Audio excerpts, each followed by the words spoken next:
Hello everyone, welcome back to my channel. How are you? I hope you are doing good.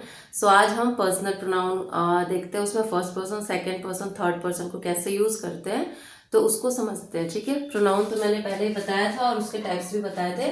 तो उसका जो first है personal pronoun, उसके बारे में आज देखते हैं। तो सबसे पहले तो जानते हैं कि नॉमिनेटिव, पॉजेसिव एंड एक्यूजेटिव क्या होता है। तो नॉमिनेटिव का मतलब होता है डूअर। ठीक है, जो काम करता है उसको हम डूअर बोलते हैं। नॉमिनेटिव उसको बोलते हैं, जैसे कि आई एम टीचिंग, है ना। तो मैं क्या हो गई, मैं डूअर हो गई, मैं नॉमिनेटिव हो गई। ठीक है, पॉजेसिव का मतलब होता है ऑनर। ठीक है, जो उसका ऑनर होता है कोई चीज, जैसे कि दिस इज माई बुक, ये मेरी बुक है। ठीक है, तो माई क्या हो गया, ये ऑनर हो गया, है ना। नेक्स्ट है एक्यूजेटिव। एक्यूजेटिव का मतलब होता है रिसीवर, मतलब कि जो उस काम को रिसीव कर रहा है, ठीक है, जिसपे वो एक तरीके से काम हो रहा है, तो उसको हम बोलते हैं रिसीवर। ठीक, तो ये नॉमिनेटिव, पॉजेसिव और एक्यूजेटिव, ये तीन चीजें होती हैं। अब आते हैं हम फर्स्ट पर्सन पे। थोड़ा हैंडराइटिंग पे प्लीज ध्यान मत दीजिएगा, ठीक से नहीं किया है मैंने। तो है, आते हैं फर्स्ट पर्सन पे। तो फर्स्ट पर्सन में सिंगुलर एंड प्लूरल। तो नॉमिनेटिव में हम देखिए क्या क्या यूज करते हैं। तो नॉमिनेटिव में आ जाता है आई, सिंगुलर में एंड प्लूरल में वी आ जाता है। ये दोनों क्या फर्स्ट पर्सन में आते हैं। ठीक है, तो नॉमिनेटिव में हम आई एंड वी का यूज करते हैं।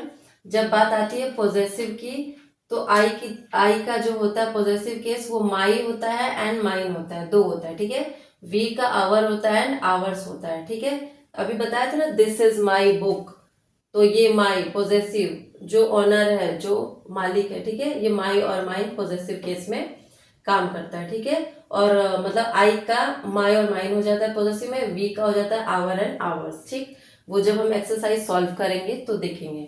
एक्यूजेटिव का हो जाता है आई का हो जाएगा मी एंड वी का हो जाता है अस। ठीक है, जैसे कि दिस इज फॉर मी, ये मेरे लिए है। ठीक है, दिस इज फॉर मी, ये मेरे लिए है बोल रही हूँ। तो मी क्या हो गया, एक्यूजेटिव, ऑब्जेक्टिव हो गया, यानी कि इस पे काम हो रहा है, ये रिसीव कर रहा है, ये मैं रिसीव कर रही हूँ ना, दिस इज फॉर मी, ये मेरे लिए है। ठीक है, तो ये हो गया फर्स्ट पर्सन। सेकंड पर्सन में भी देखिए, सेकंड पर्सन में तो सिर्फ एक ही यू होता है। ठीक है, तो नॉमिनेटिव में यू का यूज करते हैं, पॉजेसिव में योर एंड योर्स का यूज करते हैं। ठीक है, एक्यूजेटिव में भी यू का यू ही होता है। ठीक, थर्ड पर्सन में आइए, तो थर्ड पर्सन में सिंगुलर एंड प्लूरल।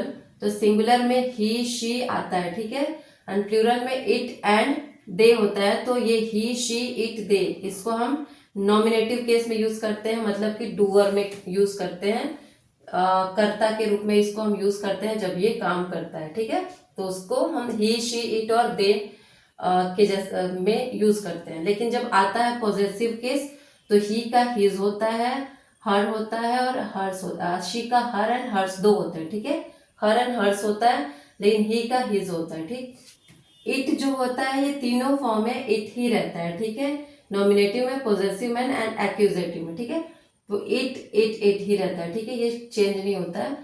दे जो है, ये नॉमिनेटिव में दे रहता है, पॉजेसिव में देयर होता है, फिर देयर्स होता है, दो होता है, देयर एंड देयर्स। ठीक है, एंड एक्यूजेटिव में यानी कि ऑब्जेक्टिव में देम हो जाता है। ठीक है, तो क्या बोल रही थी मैं, हाँ, एक्यूजेटिव को ऑब्जेक्टिव केस भी बोलते हैं। ठीक है, इसको हम ऑब्जेक्टिव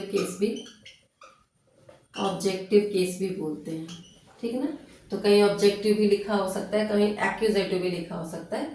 तो ठीक, तो इस तरीके से first person, second person and third person होता है। तो इसको भी समझना बहुत जरूरी है। इसके बाद हम एग्जाम्पल्स करेंगे, अभी और बहुत सारी चीजें हैं समझने के लिए। तो बस आज के लिए इतना ही। Thank you so much for watching my video. See you in the next video. Bye bye.